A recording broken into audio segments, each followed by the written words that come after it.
Howdy, all, and welcome back to the Sanctified Podcast, the podcast where we talk about saints and learn their stories. Today, I want to talk about St. John Ogilvie.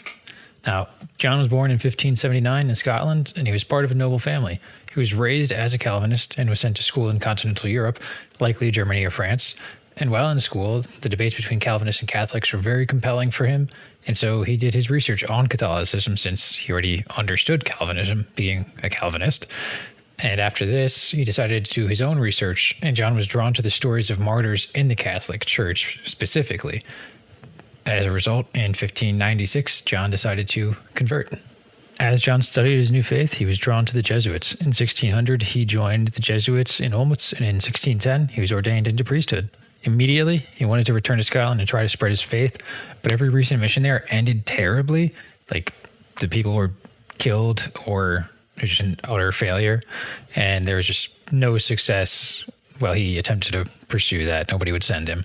So for the next few years, John fulfilled his duties as a priest in Rouen, France. He never gave up his goal of going back to his homeland, though, and ultimately in 1613, he was granted permission by the church to pursue his goals. John made 2 missions to Scotland. The first mission proved unfruitful. The wealthy population of Scotland wanted little to do with the church, and the poor population actually had maintained their faith anyways, if they had believed it before. So John sought the wealthy population because they were more influential among the people, and they weren't Catholic already, so it seemed like a pretty good goal. And if he could convince any of them to convert, then he could fund further missions or fund the construction of churches. So feeling somewhat defeated that he couldn't convert anybody, John returned to France, hoping to get answers on how to continue his mission. And it's unclear if he got what he was looking for, but he was sent back to Scotland nonetheless shortly after returning. Now this time, John arrived back in Leith, Scotland in November of 1613, but under the disguise of a horse merchant named John Watson. He found some success in Edinburgh and persisted in spreading his faith there. On October 3rd, 1614, he arrived in Glasgow under the impression he would be receiving 5 people back into the church.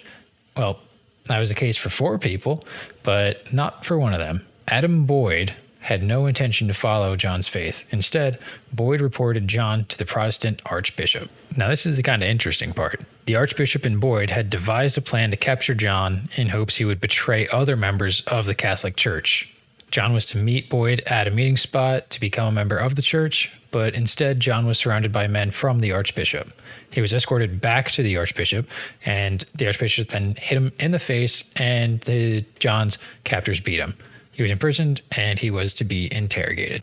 Now, this interrogation led nowhere, and John denied the king's absolute rule in religion. John was thrown into a dank cell and tortured, with the goal of making him more cooperative at the next interrogation. I want to go into detail on some of the more gruesome tortures he endured, but suffice to say that it would have broken any normal person. Like, probably you or I would have caved and gave them what they wanted. But that said, the torture didn't work because John was not just your ordinary guy. At his second interrogation on December 12th, John held just as firm in his beliefs as he had at his first interrogation. So, as a result, John was once again thrown into his cell and kept awake for the next 9 days. His imprisoners hoped that sleep deprivation would break Ogilvie, but John's will was strong, and in his third interrogation, he remained just as steadfast as the previous 2. It was after this interrogation that John started writing down his experiences and had each page smuggled out by kind visitors of other prisoners, which is how we know some of the details about them today. On January 18th of 1615, Ogilvie was once again interrogated. At this point, he had been deprived of sleep, water, and food during his imprisonment and tortured, but nothing could break this man's faith. The king himself was present at this fourth interrogation and demanded that John either accept him, the king, as the divine authority or face death. John would not accept the king's claim. In fact, he said that he could not accept it because the Pope was supreme in religious matters. After receiving Ogilvie's response, the king ordered a trial to be set for March 10th of that year. At the trial, John was found guilty of high treason for rejecting the king's divine authority, even though he was arrested for converting Protestants to Catholics. That is to say, he was found guilty of a crime that was not what he was being tried for. So in today's courts, that would be a little, there'd be some issues, I believe. It only took 2 hours for the jury to decide this and condemn the Jesuit to death. John was to be hanged and quartered that very same day. When John was asked if he was afraid to die, his response was, I think, pretty awesome. He said, I fear death as much as you do your dinner. While the trial was ongoing, John spent 3 hours in prayer, and he prayed as he was awaiting his execution. He was escorted to the town square for a public execution, and he held his rosary in prayer until the hangman bound his hands. With the noose lowered over his neck, Ogilvie was pushed from the platform. He did not die immediately, though, and the executioner brought him back down to end him mercifully. Although the sentence declared that Ogilvie was to be quartered, he wasn't. John was buried outside Glasgow in a cemetery reserved for criminals. While there are no miracles that were attributed to him while he was alive, there is an interesting story of a miracle that was attributed to him from heaven well past his death. In 1967, a man by the name of John Fagan was suffering from stomach cancer after having already beaten cancer in other places in his body in the previous 5 years. Fagan's stomach bothered him and he couldn't keep food down, but he didn't really give it much thought.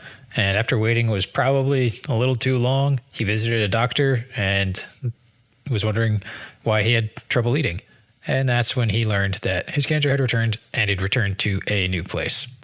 John's condition rapidly deteriorated his body, and he was a frail and fragile shell of the strong dock worker that he used to be. He and his wife prayed and never gave up hope that he would recover. Interestingly, they belonged to the only church in the world at the time that held the name of John Ogilvie. That's because they lived where Ogilvie's life ended, and he was beatified for that area. The couple prayed through Ogilvie, and Fagan even had a pin for the martyr on his clothes while he was in the hospital. The day finally came where Fagan could sense his end approaching.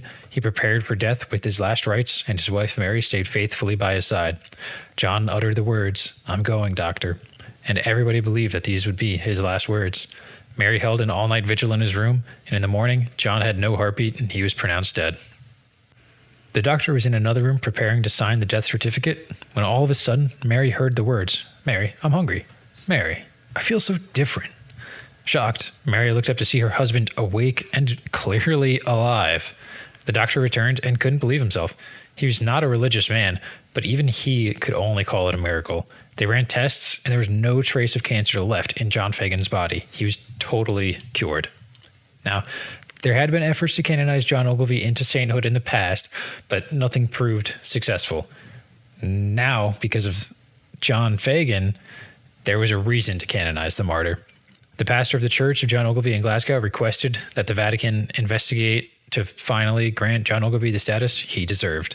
So Ogilvie was granted his canonization and became a saint not long after Fagan's recovery. John Ogilvie's feast day is March 10th. Being a martyr, John Ogilvie did not have to perform any miracles to be beatified and ultimately canonized. However, we see that he is attributed to performing at least one miracle. So in a way, he doubly deserved his canonization. He was a martyr and there was a miracle. It took that miracle, though, to move him past the beatification process and become canonized. He was killed at the young age of 36. He was beatified in 1929, canonized in 1976, and he's the only Scottish martyr from the Reformation to be canonized.